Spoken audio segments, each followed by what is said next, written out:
राधा सिंह को पुलिस ने पूछताछ के लिए बुला लिया है। सारनाथ पुलिस आकांक्षा मामले मौत को लेकर एक बहुत ही बड़ा चश्मदीद गवाह जो आकांक्षा मौत का असली गुनहगार भी कही जा रही है वो है अनुराधा सिंह। जी हाँ, वही अनुराधा सिंह जो पूरा चक्रव्यूह बनाई है। अभी दो आरोपी संजय और समर को पुलिस गिरफ्तार कर चुकी है और उससे अभी पोल भी खुलवा रही है। उसको रिमांड पे लेकर के वाराणसी पुलिस उससे उगलवाने की कोशिश कर रही है। इसी बीच एक बहुत ही बड़ी खबर हम आपको बता दे रहे हैं कि अनुराधा सिंह जो आकांक्षा का बेहद ही खास दोस्त बताई जाती थी, वही अनुराधा सिंह को वाराणसी पुलिस के द्वारा अब एफआईआर किया गया है। उसके ऊपर आकांक्षा दुबे के ऊपर उसको बुलाया गया है। उसके जो मुंबई में रहती थी अनुराधा सिंह, उसको अब पुलिस अपने रिमांड में लेगी और उससे कई बड़े बड़े खुलासे भी करवाने वाली है। जी हाँ, क्योंकि आकांक्षा मामले मौत को लेकर उसका सबसे बड़ा योगदान कहा जा रहा है शुरू से ही।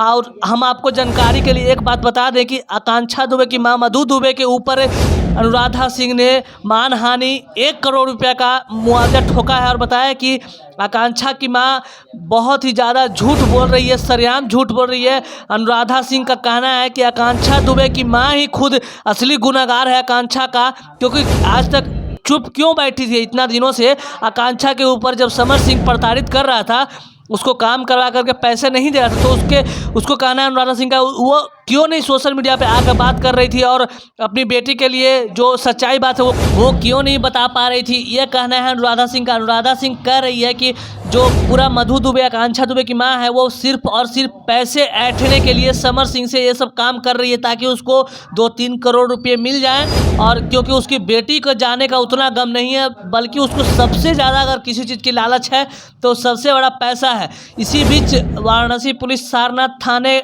में आरोपित अनुराधा सिंह के ऊपर वारंट जारी कर दिया सारनाथ पुलिस ने और उसको गिरफ्तार भी कर लिया गया है। जी हाँ, तो मुंबई से उसको स्पेशल टीम जाती है और गिरफ्तार कर करके वाराणसी लेकर के चली आती है।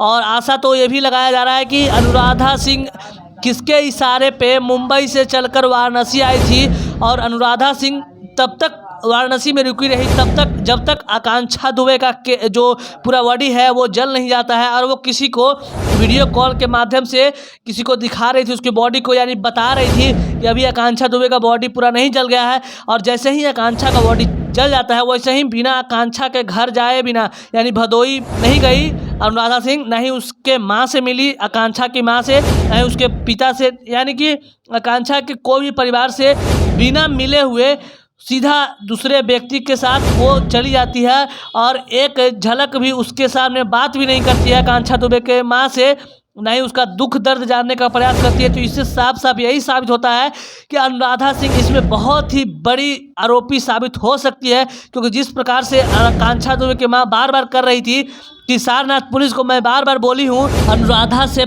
गहन पूछताछ किया जाए, लेकिन सारनाथ पुलिस ने मेरी एक भी नहीं सुनी और बिना जांच पड़ताल किए हुए अनुराधा सिंह को बाइज्जत बरी कर देती है। और उसका सजा ये होता है कि कुछ दिन बाद अनुराधा सिंह खुद मधु दुबे के ऊपर एफआईआर कर देती है और बताती है कि मधु दुबे पे मानहानि का केस भी कर देती है। इसी बीच अब वाराणसी पुलिस भी एक्शन मूड में आ गई है और अनुराधा सिंह को पकड़ने के लिए वो एक जाल बिछाया, उसमें अनुराधा सिंह फंस गई और उसको पकड़ लिया गया है। वाराणसी पुलिस के हाथों में वो अभी आ चुकी है और वाराणसी पुलिस उसे बहुत ही बड़े बड़े राज उगलवाने वाली है। और कहा यह भी जा रहा है कि समर सिंह से तो अनुराधा सिंह का कोई कनेक्शन नहीं था। क्या उस दिन समर सिंह को वीडियो कॉल पे वो आकांक्षा दुबे को लाश को दिखा रही थी? मधु दुबे का यही कहना है कि मेरी बेटी के हत्या में 5 लोग का खुलेआम नाम ले रही। जी हाँ, वो कौन कौन से 5 लोग हैं मैं आगे आपको वीडियो में विश्लेषण करता हूँ। पहला नाम समर सिंह, उसके भाई दूसरा संजय सिंह और तीसरा आरोपी अनुराधा सिंह, फिर संदीप सिंह और होटल के मैनेजर अरुण पांडे, श्रद्धा पांडे। इसको बिना जांच किए हुए पुलिस कैसे छोड़ दी? सबसे बड़ा सवाल यही मधु दुबे पूछ रही है वाराणसी पुलिस से। 22 दिन बीत जाने के बाद आकांक्षा का कौन असली कातिल है अभी तक वाराणसी पुलिस खुलेआम नहीं बता पा रही। इससे क्या समझ